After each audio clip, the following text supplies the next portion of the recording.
शंका थी कि कुछ ना कुछ गड़बड़ है, इसलिए हम लोगों ने तुड़वाने का फैसला लिया। तो तुड़वाने का जो फैसला जब लिया तो जो नुकसान होना था वो हम लोग के सरकार पे बोझ उसका नहीं आया है, बल्कि संवेदक पे आया है। तो आप कह सकते हैं कि पैसे की जहाँ तक बात आती है कि इतना, क्योंकि गंगा नदी पे कोई भी पुल बनता है तो महंगा बनता है,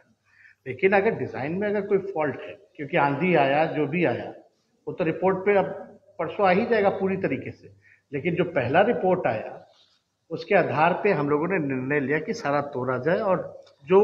भी नुकसान होगा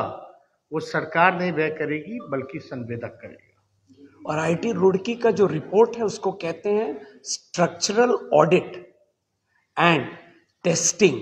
ऑफ एंटायर सेगमेंट।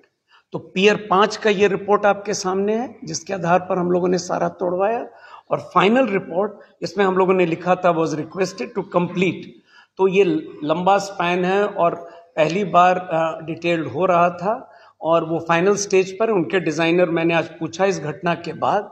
रिपोर्ट के बारे में, तो मुझे आज उन्होंने बताया कि उनके डिजाइनर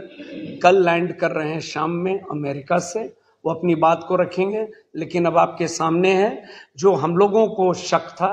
और जो हम लोग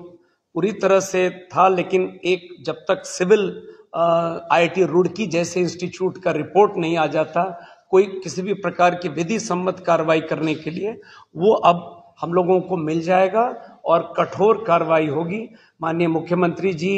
घटना के बाद मुझसे काफ़ी डिटेल में उन्होंने जानकारी प्राप्त की और जैसा मैंने कहा उनका ड्रीम प्रोजेक्ट है और उस इलाके के लिए वरदान है। तो हम लोग आश्वस्त करते हैं विभाग की तरफ से, एक तरफ तो जो कार्रवाई होगी वो तो होनी है, क्लियर है,